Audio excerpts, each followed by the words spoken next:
is in the chair of these talks. It's a lot of work. Anyway.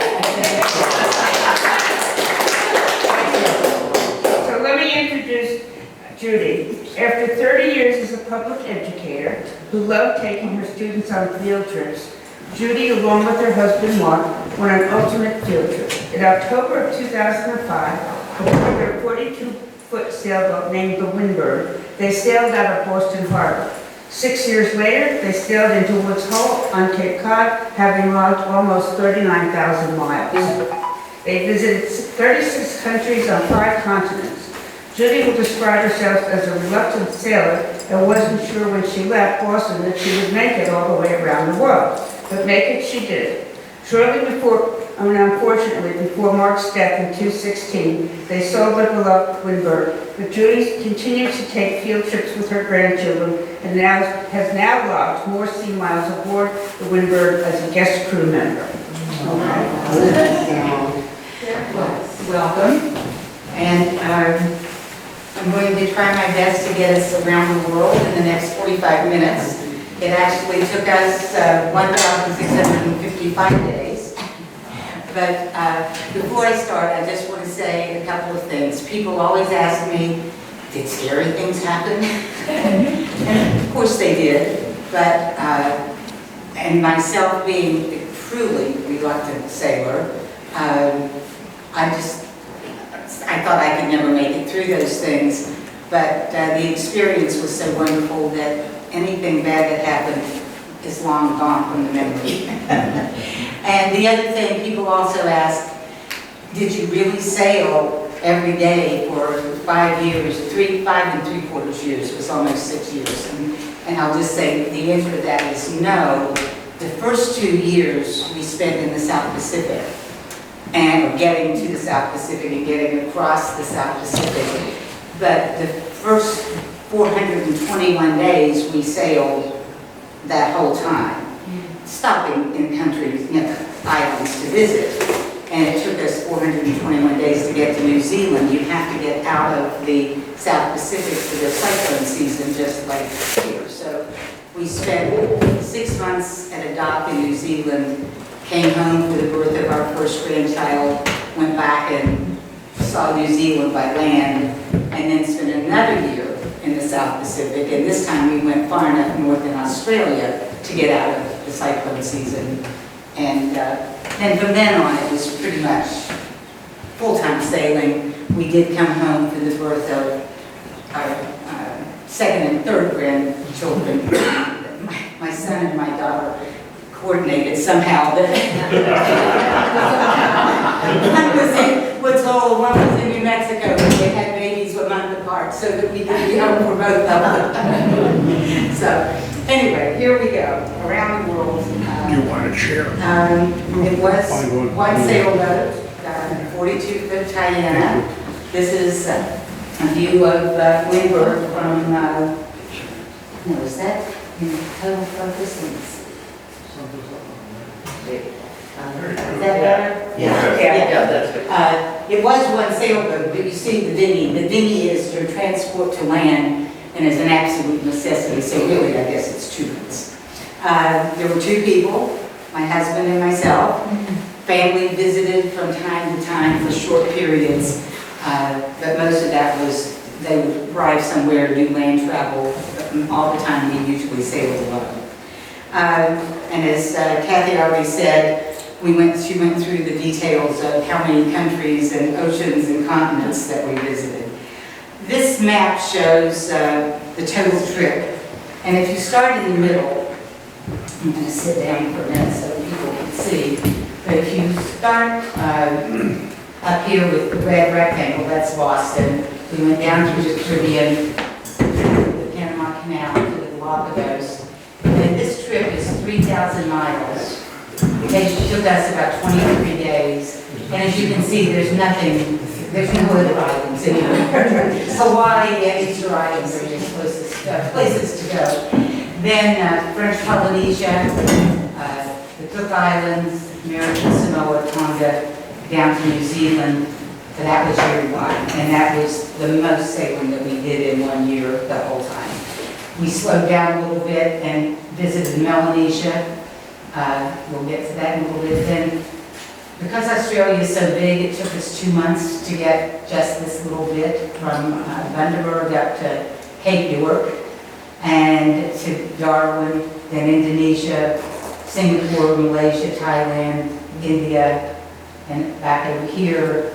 From India, we went south in the Indian Ocean to the Maldives, down to Chagos, which we'll talk about in a little bit, because some people have heard of it, but most people have not.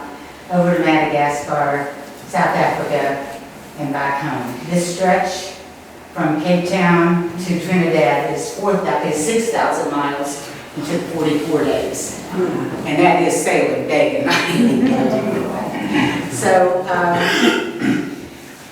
the year one, I've already gone over that part, so I'm just going to go.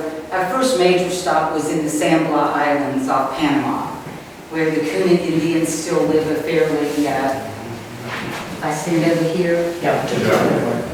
Right here. There. Where the Kuna Indians live, still a traditional lifestyle. Then we went through the Panama Canal and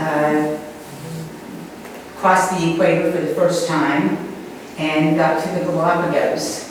And so you can see up here, you know, from the Panama Canal to here was about 7 days. We got caught off the coast of Colombia in a fishing net, and that was one of the scary things there. I thought the fishermen were going to kill us, but they didn't.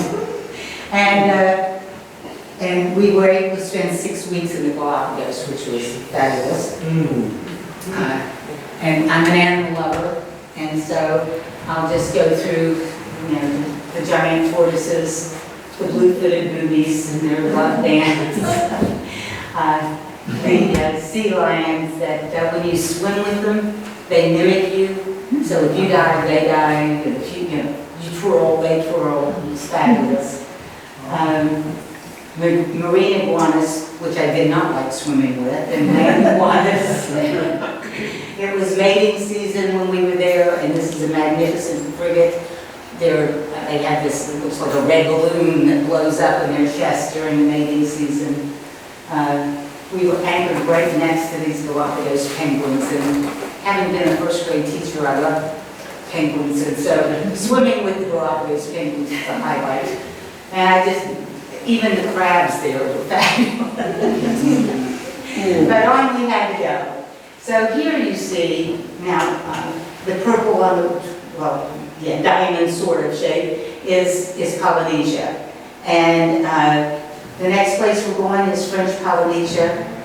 And then we'll take a quick trip to the Cook Islands, back up to American Samoa, Tonga, and then down to New Zealand. That's just what it looks like when you're out there. The Pacific means passive, and it is, they say, 18-foot waves, but they're so far apart that you don't know that you're just sailing along.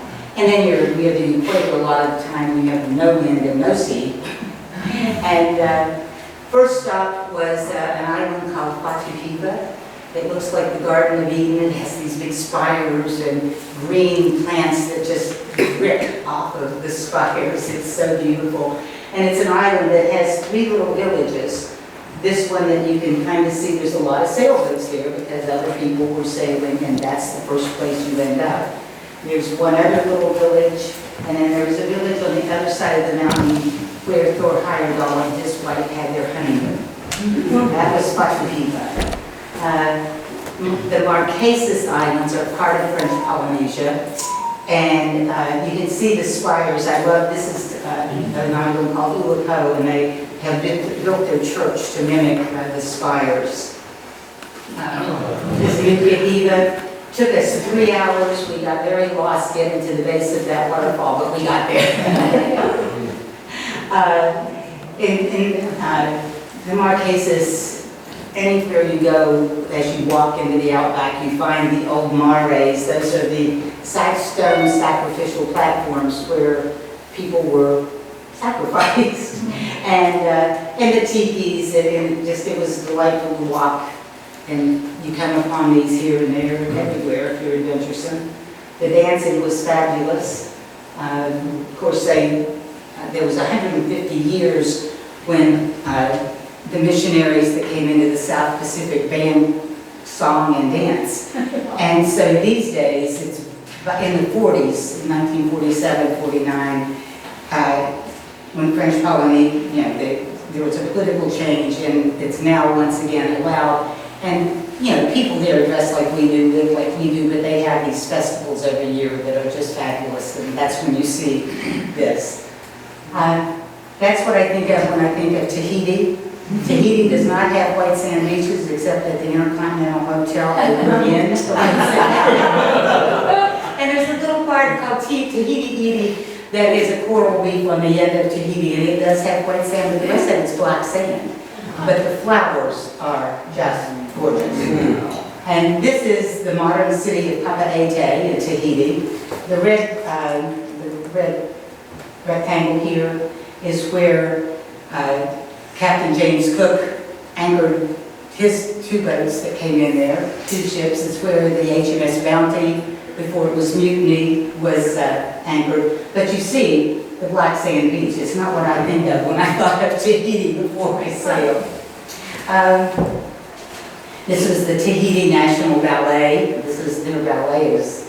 They're telling the story of the mutiny on the Bounty. An adjacent island to Tahiti is Moorea. Again, the mountains are the highlight. And I broke my leg there. I might have had one too many beers, I'm not sure. I fell off a dock at the Valley High Hotel and had to fly from Moorea the 13 miles to Tahiti to go to a hospital where there were chickens running around outside in the waiting area. And it was the best.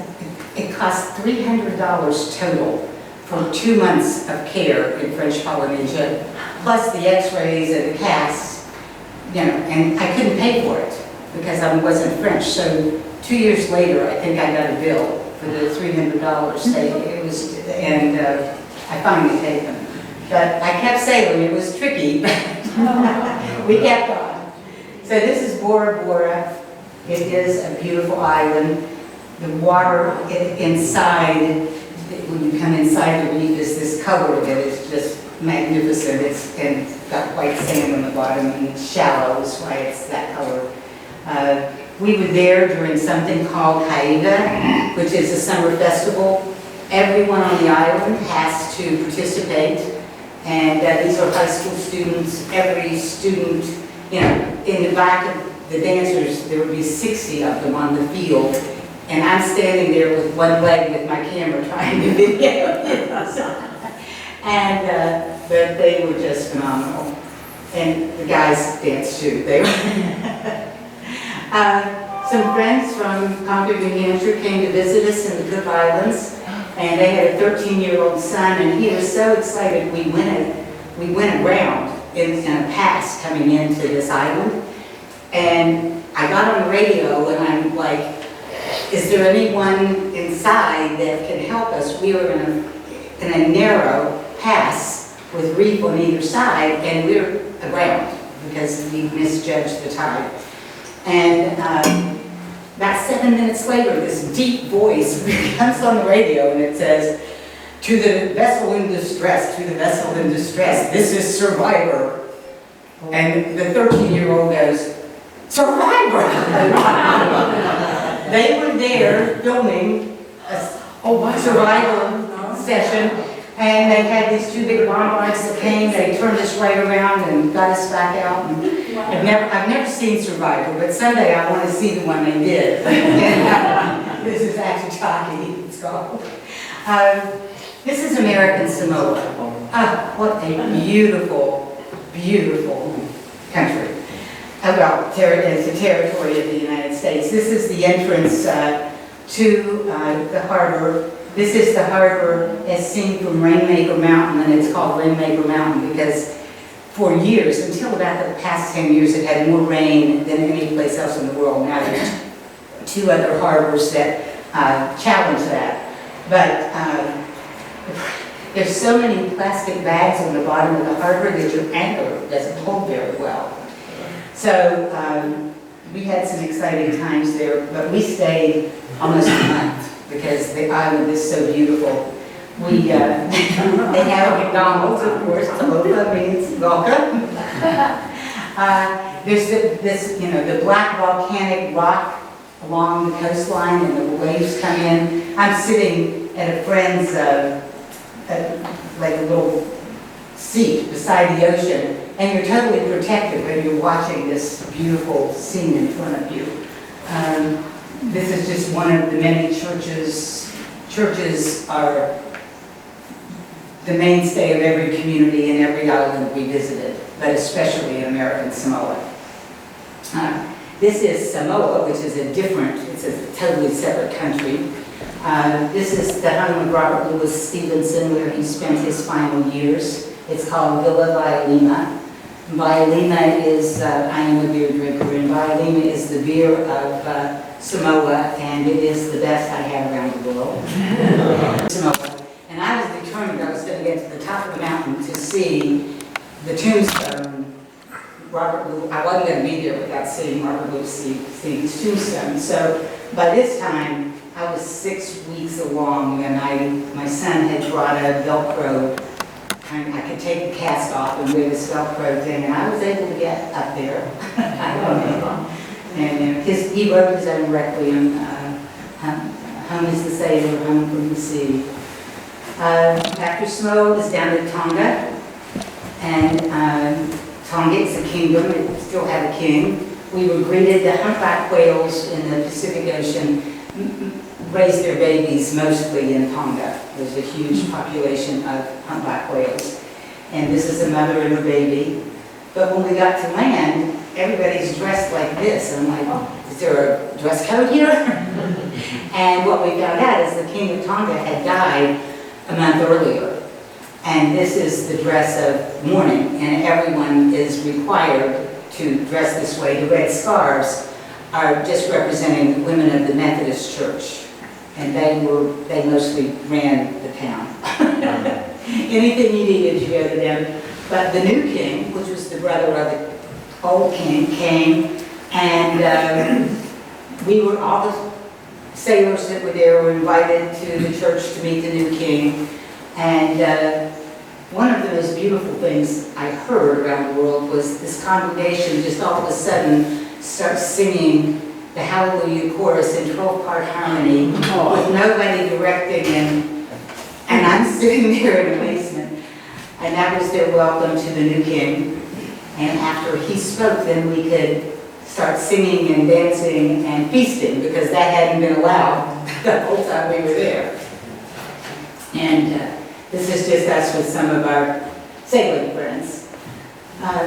Another one of the most beautiful natural things I saw around the world were these coralline structures along the coast of Tonga Tapu, which is the southernmost of the Tonga Islands. And each one of those little concentric circles has a hole in the bottom. And so when the tide comes in, the water shoots up through the holes, and it can go up to like 60 feet. That was my husband. But the amazing thing is it happens for 5 miles up the coast. So it looks like something Disneyland designed, because they just, the spouts go on. It's just truly one of those experiences that there's no words for it. But it was the end of year 1, and we're sailing to New Zealand, the land of the Maori. We met the Maori. Again, they don't live. They live like we do. They have festivals as well. And so year 2 began. We came home for the birth of the grandson. We went back, and we spent 6 whole weeks in a van traveling the North and South Islands. Again, friends from Concord, New Hampshire, where we had been from, came down and went with us, and we had a wonderful time. And you can see, if you look over here, year 2 is just New Zealand, up into Melanesia, into Australia. So that's where we're headed now. Of course, we had to visit the vineyards.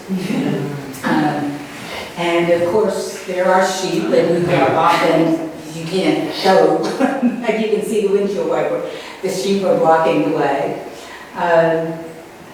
New Zealand, I mean, how many people have been in New Zealand?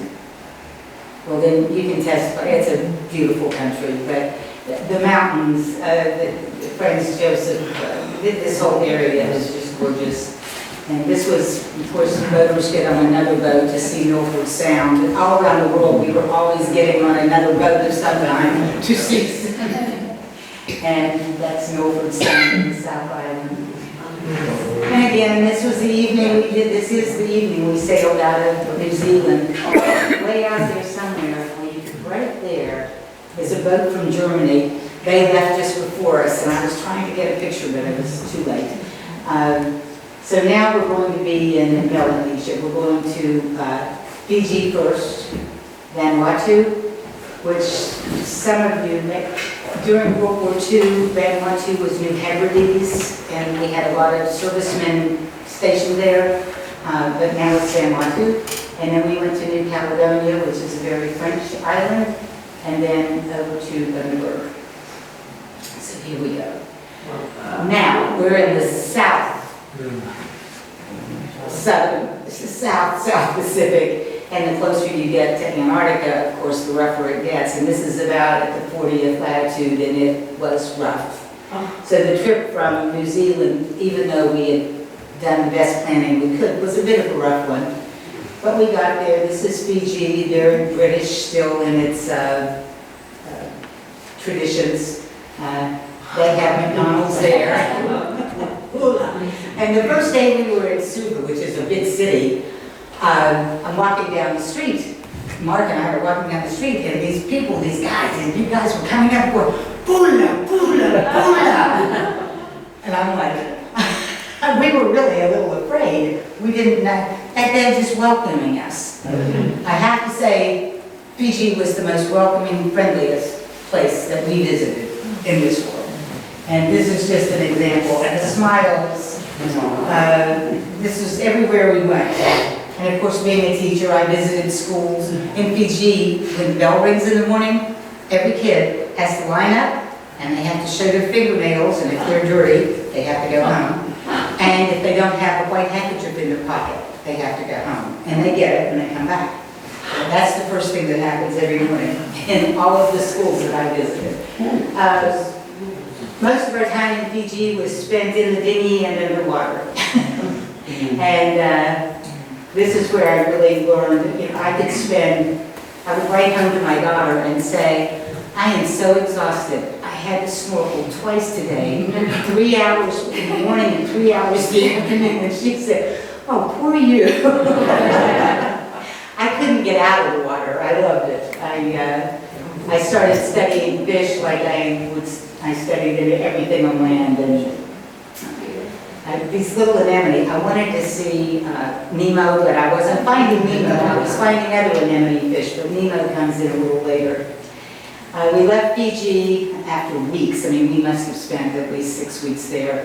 And we went to Vanuatu. The people in Vanuatu are much darker. Their hair is much kinkier than Polynesia. They have black hair, but it's mostly flowing and not quite so curly. So they're Melanesian, not Polynesian. And this kid was telling me I was okay. They speak French. When Vanuatu was New Hebrides, the French and the English fought over it, and the islands come down from north to south, and they split them directly in half. And one half was French and one half was English. So in a village, wherever that line was, the kids on this side go to French school and speak French till today, and the kids on this side of the line live in the same hut, speak English and go to the English school. It's very interesting. This was Mount Yasser, which is an active volcano, and we of course traveled with some other cruisers that in the evening to go up and see the fireworks. Absolutely, it was like the 4th of July. And we went very far north. You may have heard of Pentecost Island, where the first bungee jumping happened. Well, just south of Pentecost is Ambren Island. And I had met a French high school principal, when we first got to Vanuatu, and he said, please come to Aberdeen and come to our 3-day back to our Roots Festival. He said, we do it every year so our students will understand where they came from. Because all of this stuff was banned for so many years, they reteach it. So this is the chief of a village, but he wears shorts and t-shirts like we do normally, but he is vying for another tusk, because the more tusks you have, the more powerful you are, still even today. This was the high school principal. He was huge. He was about 6'5", and the his students were so embarrassed. It was so, they would watch and they would put their hands there. But we spent 3 days really enjoying the whole festival. And this is the basic food of Vanuatu. It's called lap lap. They speak a pidgin English, again, because of the World War II influence. And this is like grated either taro root or banana, and some on banana leaves, some spinach, just like we would call skunk weed. And they put some hot rocks in the middle and put some fish on it. And then they wrap it up and they put it in a big oven, and afterwards everybody laps it up. Just you eat with your hands, and that's why it's called lap lap. Again, time to go on, and from here we're going to New Caledonia, and it gets my vote for the most, not New Caledonia itself, but the Loyalty Islands, which are part of it, have the most beautiful beaches that I saw in the world. New Caledonia is mostly just mining, and it's red dirt. It's been leveled. But the Loyalty Islands, almost no one lives there. You can see the color of the water. This is the Isle of Pines. It's just beautiful. We got on one of these Lantine sailboats to go out to at high tide, the water comes over the reef, and the fish get caught. And they are just so friendly. You can snorkel there and go right down to the nose to that. So this was my first spotting of the Nemo. This is sailing along with 2 or 3 other boats on our way from Vanuatu to Australia.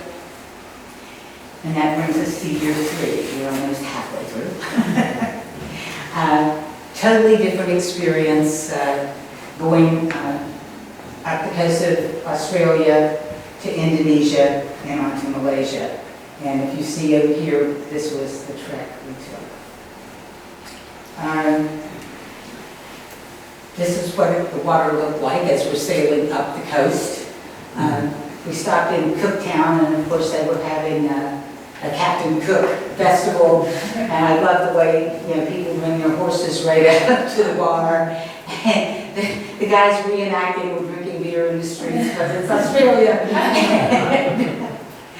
But we visited, once we got to Darwin, we went out into the Aboriginal country and saw some beautiful Aboriginal art. This kid is showing us how you play a didgeridoo. These are just some views of some of the islands. It has the biggest, of course Australia would have the biggest clams in the world. It would have the tallest termite mounds. And the most beautiful sunsets. And this is not Photoshop. This is what the sunset in Darwin looked like almost every night. It was gorgeous, but it was time to move on. There was no wind, so we all had to put up our spinnakers. A number of us were sailing through Indonesia as a rally because it's very politically difficult to get through Indonesia. We were going through 1,500 miles, island after island after island, that are all Indonesia, but each one thinks of themselves as an independent state. And they each have different rules, and so we just had somebody organize the thing and get us through. This was our greeting, and we weren't sure if these people were, but the knives meant they were happy to see us. Some of the people, this was on the island of Timor, in West Timor and East Timor. We were in West Timor, but in East Timor, the next island would be the Solomons, still do live a tribal life. And this material is so fabulous. It's heavy. It's called ikat weaving. And it's the only place we ever saw it was in Indonesia. It's done mostly, Indonesia has the largest Muslim population in the world. They're very different than Middle Eastern Muslims, but very devout. And the women, weave this gorgeous material. This was dancing. I tried. I could not do it. It was easier to do than what my brother-in-law came to Tahiti, and he called it hip shaking. In Tahiti, this was a much more graceful dance. Lots of active volcanoes. That's Windbird. A friend took a picture of us going into this active volcano. These are just some of the children. And the one thing that we found everywhere in the world that everybody has in common is Coca-Cola. You can buy Coke everywhere. Even in Patahila, when we first got to that little island, they had a little tiny concrete block store, not near that, maybe about a third of this building, but there was plenty of Coca-Cola. The rice paddies in Indonesia were beautiful. And again, this is in the Komodo Islands. This is where I really did meet Nemo.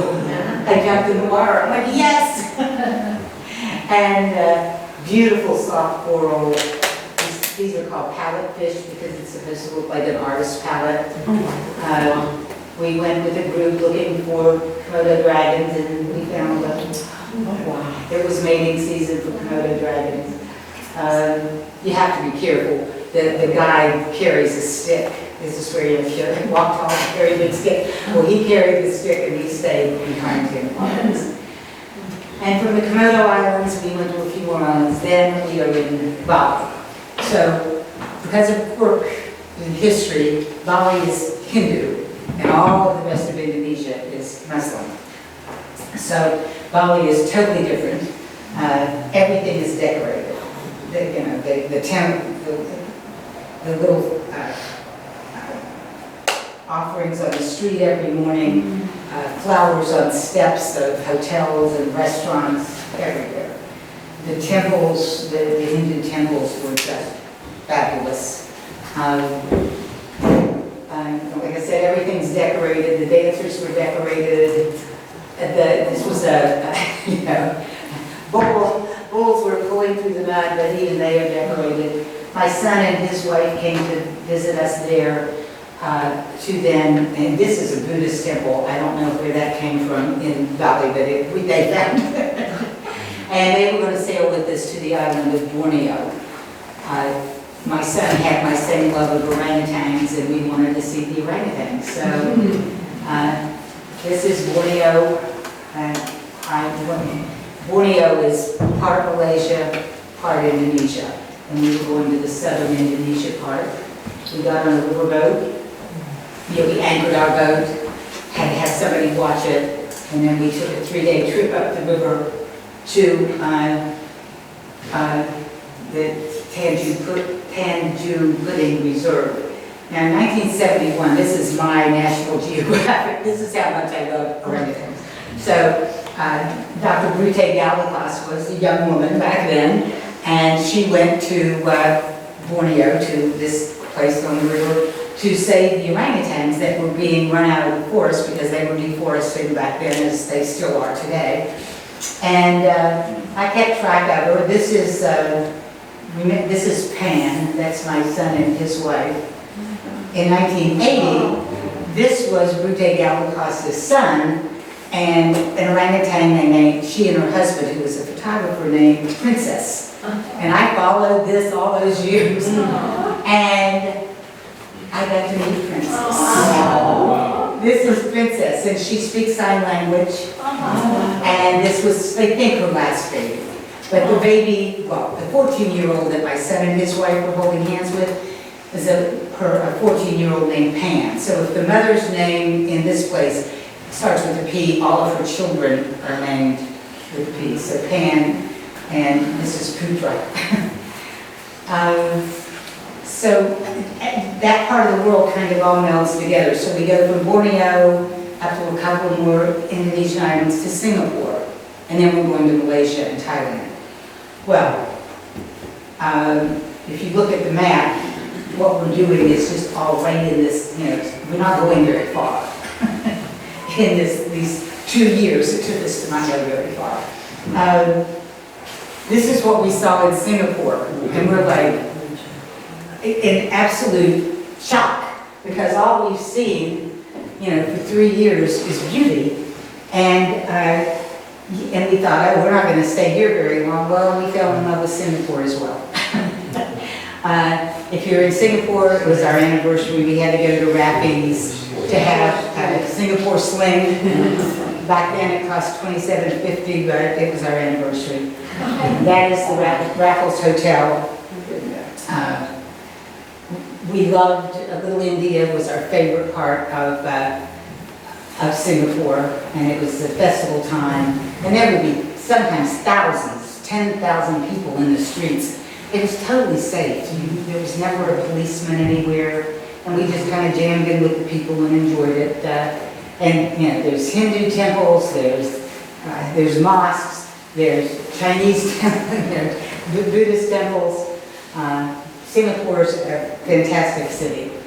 Then we are sailing from Singapore up the Straits of Malacca, which used to be pirate country, but is no more.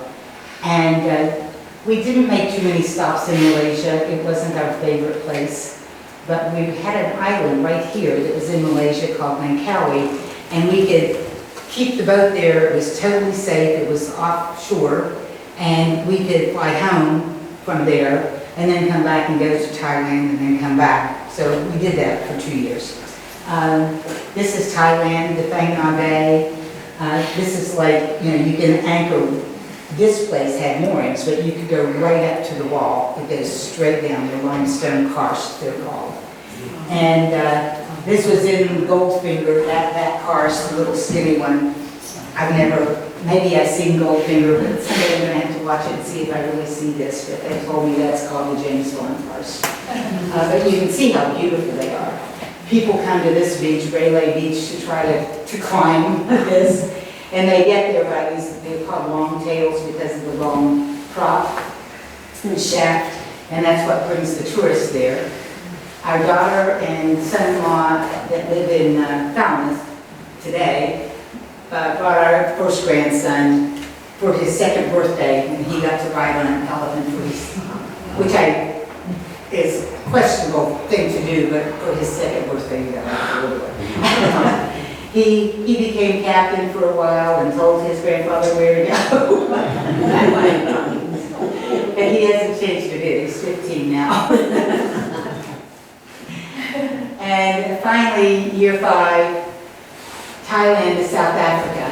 And I'll stop here for just a second and say, so the year that we crossed the South Pacific, the port captain in Tahiti told us he'd never seen so many boats. He'd never logged in as many boats. He had logged in 242 boats that year. I don't know why 2005 was such a big year, but there were a lot of young people from California that had gotten rich in the .com business, and there were just some strange things that must have been happening. It was before 2008 and the economic decline, and there were lots of sailors out there. And when we got to Thailand, none of us had stayed together all those years, but a number of us that had met in Panama were all of a sudden in Thailand deciding, how are we going to get home now? Because by this time, 2009, piracy in the Gulf of Aden was very, very dangerous. And we had hired a guy from the Mediterranean to come down and to lead us in a convoy through the Red Sea. Somebody that had gone through the year before that my husband had helped, I didn't really know the man, but he sent me an email and he said, Judy, before you decide to do this, contact Captain Tom Hastings in Bahrain. He's the head of the U.S. Coast Guard in Bahrain. And I said, well, I didn't know we had U.S. Coast Guard in Bahrain, but we do. And I contacted him and he said, if you can answer the following 10 questions, then go ahead. And the first one was, who in your family will you designate to negotiate with the pirates if you are taken. There were two families that were at that point in Somalia, one from Great Britain and one from Scandinavia, that had been in Somalia for a couple of years, and governments will not deal with the pirates, so you've got to appoint somebody in your family to negotiate. I couldn't answer that question. I don't even know what the other 9 were. I said, I can't put my family through that. So we changed 142 boats, went through, and they made it.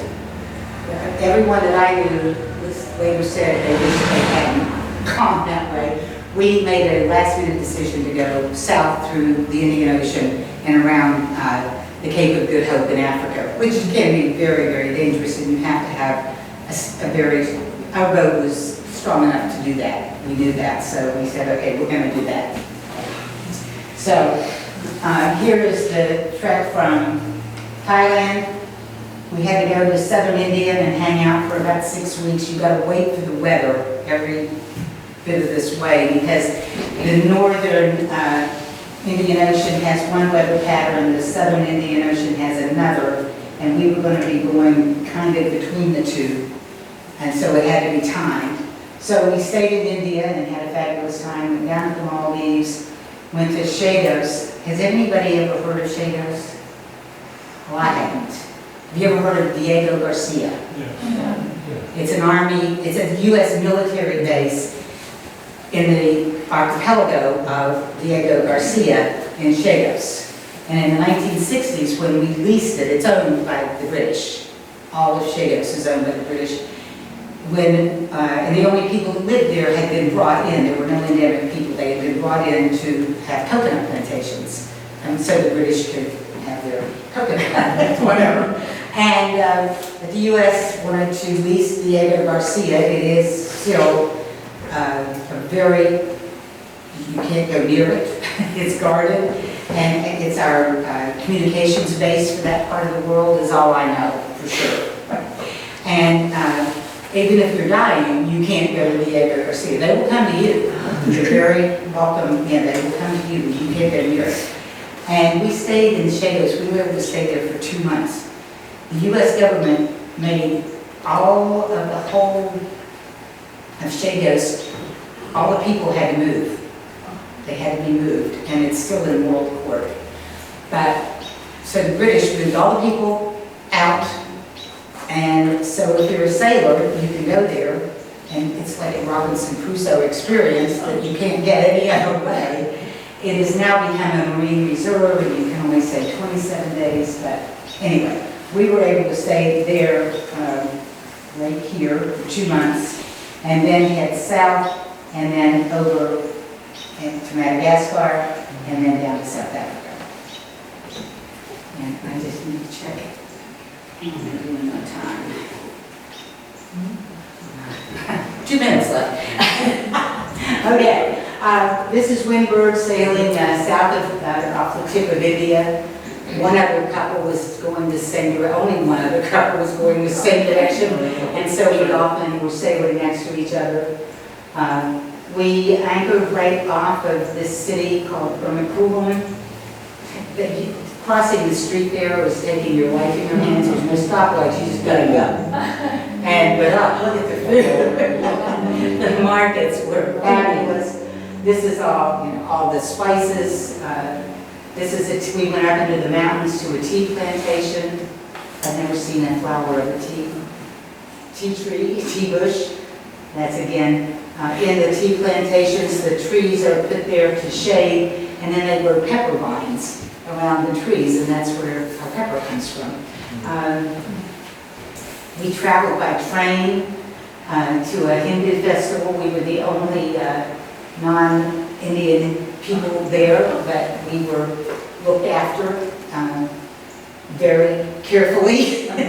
When it started to become dusk and we were still there, a gentleman came over and he said, "I will walk you back to the taxi." I said, "Okay, we'll go." But it was a fabulous experience. This is going into the Maldives. Again, it's a very difficult country, mostly Muslim, very difficult to visit. But we got there and we checked in, and we always, the first thing we did was jump in the water to see if the anchor was set. And we see these things. And does anybody know what they are? No. Well, we thought we were in a sea monster movie. And I get back on board, and my daughter was a marine biologist, and I had this huge big book of hers, and it had everything in the world. And I'm looking through this thing and looking through.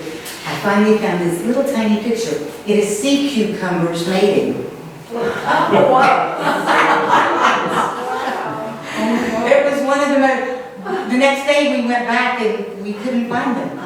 So maybe we dove in on the right day. This is Shado, so you can see forever because it's just flat archipelago, and you can see a rainstorm coming from miles away. This is what a map of Shados looks like, and the only place we went was Paris Banos here, and the Solomon Island atoll here. Diego Garcia is down here. But those are the two places that Britain, you paid them $300 a month and you could stay there for $200 a month. Sorry, that's to keep me honest. I'm going to go as fast as I can. This is what it looks like. How did we spend 2 months? The buyout boat would come in, buyout meaning British Indian Ocean Territory boat, would come in once a month to make sure everybody paid their dues and to bring ice cream and hamburgers. Because there's no food, there's no store for 2 months, you're there. And we spent all of our time, again, in the water. The reef is right under the water in many places. It's just fabulous. You spend a lot of time fishing, but you have to go out of the atoll, out into the ocean to fish. So we had a dinghy with 15 horsepower that we could do that with. And Mark would go with one other guy and they'd get fish and we'd give it to anybody else that was there, and then the next day somebody else would go out. And so there was always fish. We did a lot of visiting. There were only maybe 7, 8 other boats in the whole area, and only 3 where we were. But we could take our dinghies and get together. We spent many days out looking for coconut crabs to eat. They're huge. Like that was this big. You have to take a boat in a 5-gallon bucket and what is it? Be very careful. We met red-footed boobies to match the blue-footed boobies in Galapagos.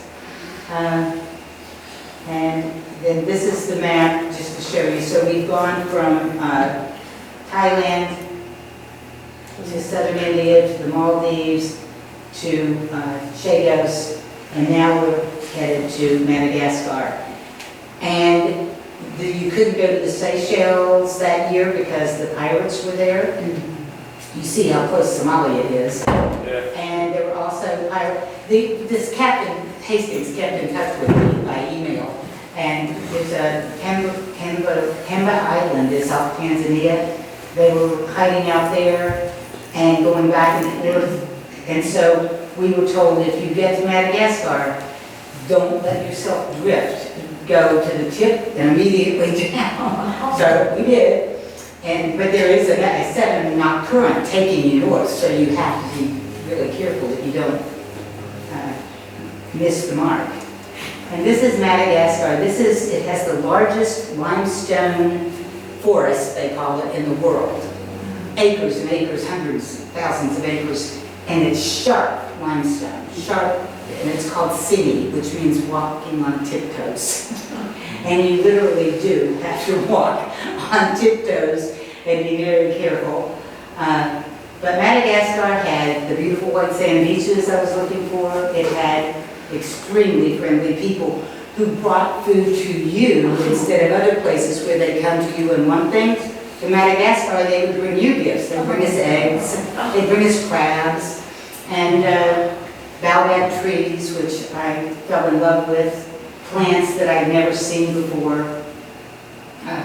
This is cashews. I've never seen cashews growing. You have to pick them one at a time. They grow on the end of the cashew apple, which is poisonous, and cashews are also until you roast them.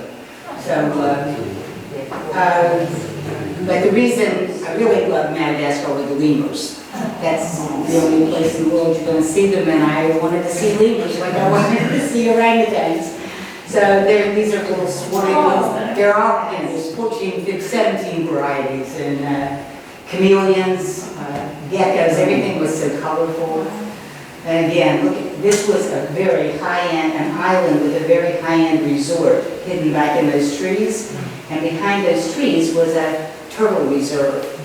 And it's run by the French, and we were able to, took a lot of doing to get permission to go ashore to see the hatching, but we managed it. This was a bay where almost no one lived. I went back here 2 or 3 times just because I'd spend all day every day tromping through the trees looking for lemurs. And it wouldn't be until night when I'd edit. I didn't see that baby when I'm taking the picture until I'm editing the picture. I'm like, they are leaping from tree to tree, and they've got these babies hanging onto them. And after I saw that they were there, I could see them. It is still a sailing country. People use sheets, burlap bags, whatever as their sails. They go out every day fishing and come back every evening. And then it's on to South Africa. The weather's changed. We're back in jackets. When you first come into South Africa, it's Richards Bay and it's Zulu country. Again, they live just like we do, but they have their festivals. They're very proud people. And still having difficulty accepting white people, so it was a very difficult situation. We had to be very careful, is what I was going to say. But South Africa, we rented cars and went out in all the townships, and nobody ever, I went in grocery stores with the Zulus, and they were friendly enough. They'd stare at me like, what are you doing here? But to see all of this, we went and did our own safari through Kruger National Park, which is huge. Half of it's in Mozambique, half of it in South Africa. We only saw the southern part, and I'm quickly going to just... We saw every animal. My favorite were these baby cheetahs. They were so cute. And we spent 5 days just driving around in the car. You can't get out of the car. So I could take pictures from the car window. I never drove because I was always taking pictures. And these lions were, I didn't even know, we stopped because the car stopped in front of us, and I'm like, why are they stopping? And I looked down, I'm like, oh, I think I better get back in here. The jaguar, African tortoise, warthogs, the baby elephants are so cute. And it was our last day, and we finally saw a rhinoceros. It took 5 days to see a rhinoceros. So we finally got not quite to Cape Town.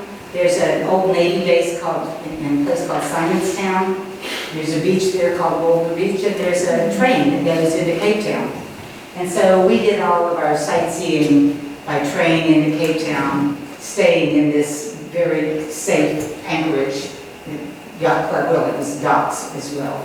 This is the Stellenbosch wine region. This was going out on a ferry to Robben Island. This is the cell where Nelson Mandela spent so many years. That's actually his stuff still there. Boulder Beach, right next to where the boat's like right next to where the boat was anchored, were these African penguins, and so every day I could go play with penguins. And we visited Cape Point by land, and then by sea, as we went around Cape of Good Hope. We didn't stop in Cape Town because we'd already seen it by train. And then, like I said earlier, it's 6,000 miles from here to here, 44 days, and we did make a stop in St. Helena. St. Helena is where they took Napoleon the second time to be in exile. There's sharks in the water out here. They come out and get you in their own boats rather than you bring your dinghy in. And this is Jamestown, the main town. and it's so steep that you can see, this is called Jacob's Ladder, to climb up out of the town. And the Australians, I think in that previous picture, you can kind of see that there's netting on the hillsides because it's falling in to Jamestown. But that was our last stop before back to the Caribbean and then back to Woods Hole. So I didn't quite do it in 45 minutes.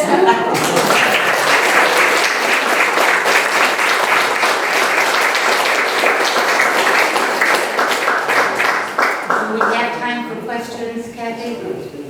We're still. Okay. Do we have time for questions? Yeah. Does anybody? I have about 10 questions, but the first was, when you were 6 years of sailing, you must have been becalmed sometimes. Did you have to use your auxiliary? Oh, yeah. We were not diehard sailors. Some people can sit in the doldrums for weeks. When the wind was under 5 and we were going less than 3 knots, we turned off. So you had to have a big gas tank then for something like that? We had 2 big tanks and we carried jerry jugs on deck and we refilled them. We almost never went to docks around the world. We anchored everywhere and we used our dinghy to take the jerry jugs in and get fuel. Docking in these places can be taking that. We weren't willing to take that risk. Do you still own the boat? When my husband, as soon as we got back, 4 months after we got back, my husband found out he had colon cancer. And we sailed. Mass General made it possible for the next 5 years for us to sail up and down the East Coast and to the Bahamas. He would fly from Sandal Key to Fort Lauderdale to get chemo treatments, and we kept sailing. And then we sold it in July, and he died in September 11th of 2016 to a couple from Minnesota in their 30s. He's a pilot for Delta, and they had too many pilots, and they were willing to let him have winters off. And so they sailed for 5 years in the Caribbean and the Bahamas, and he worked from June until November. He had to either be in Atlanta or New York City, and they take the boat. And I sailed 3 weeks in the Bahamas aboard the boat. I didn't know him from Adam. They came to my husband's memorial by reading my blog that I posted every night. And they called and asked if they could come, and I said, well, yes, but it was a little awkward. And then they invited me to sail with them, and I said, well, how could I sail as crew on my own boat? It's fabulous. And I sailed from the Dominican Republic across to Puerto Rico with them, and now they have sold the boat. They're back, and it's owned by a young man in Texas and being refit for its 3rd trip around the world. So the boat is a 1982. It's over 40 years old, but it's still one strong. I was going to ask you, how much offshore experience did you have before you started this adventure? Like I said, I'm not a sailor. We had a boat, a sailboat of some type since 1985. So I had 15 years of experience by the time we bought the boat that we were going to sail around the world in. I had never sailed the boat. I let my husband, I was a teacher, he'd get everything ready for trips, bought all the food, did all the cooking. I just get on board, sail with him, and then I get back off. And it was a different thing once once we're sailing around the world. But anyway, I didn't have a lot of experience, and neither did he, but we did buy a boat in Florida, and we did sail it up the East Coast. And we'd sailed in Maine, because we lived in New Hampshire the last 15 years, but not very far offshore. So when we left Norfolk, head straight out toward Bermuda before you head south to St. Martin. That was our first crossing of the Gulf Stream. It was our first real, and it was a rough start. My husband was sure when we got to St. Martin that I was going to say, I'm out of here. But I saw that white sand in Murigo Bay in St. Martin, and I fell in love with traveling by sailboats. How comprehensive was the pre-planning process versus impromptu stops along the way? We learned most of everything we knew from other sailors along the way and from our boat.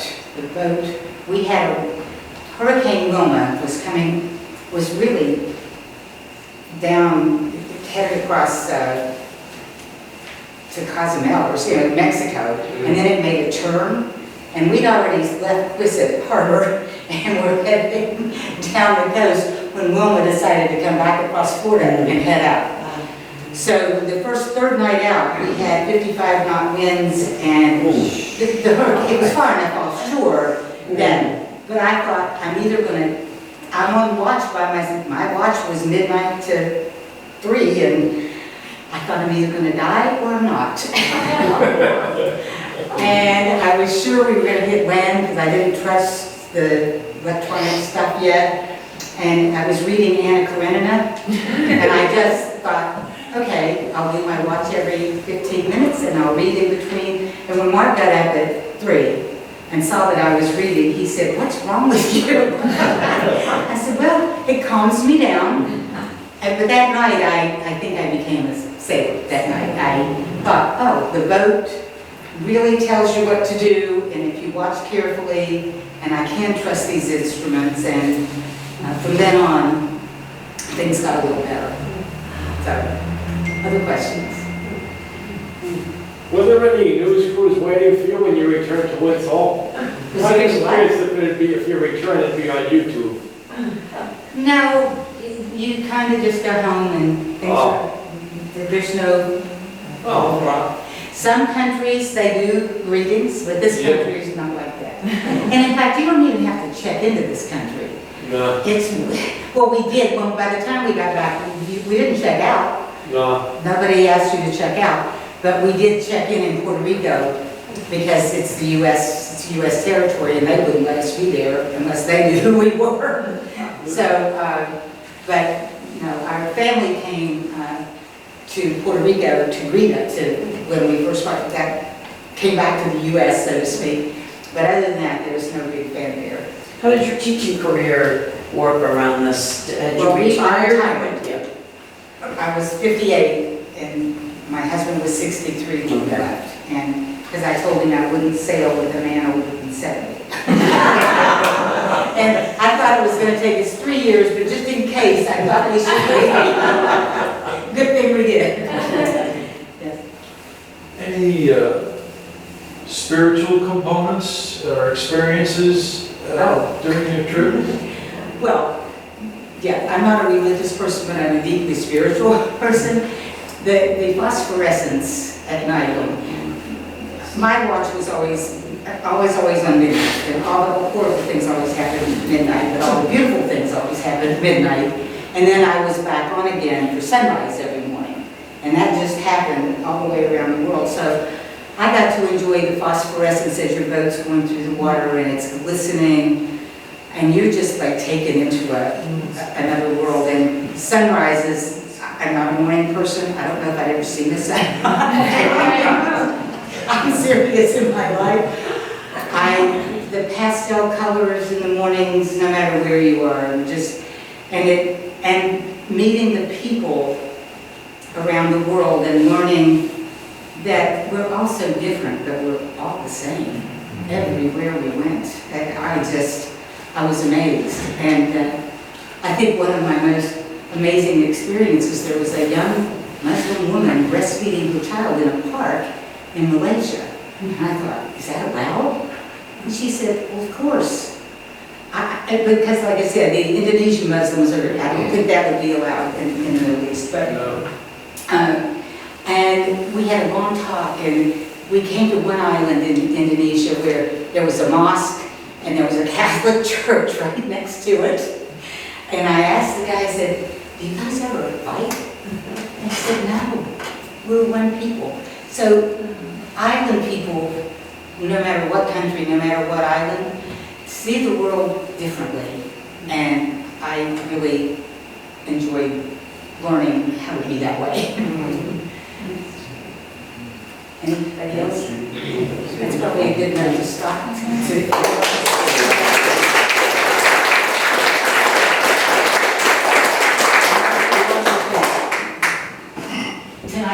when this woman walked in. I taught with her in Concord, New Hampshire, I had no idea. She said she saw a poster somewhere, she now has a house in Monument Beach. And Becky's Bakery. And she saw a poster about the clock, and it was a Judy Handley, and she said, I know that woman. So it's so great. Judy and I were at a professional development. Judy was in charge of professional development in Concord, and I remember being with her in New Orleans, and we were sharing a room, and she was learning the Morse code as I was falling asleep, because she had to learn the Morse code to do her ham radio business. Yeah. So Thank you for coming. Oh. It's quite a surprise. And this is exactly how she was as a teacher in Concord. Okay. Thank you.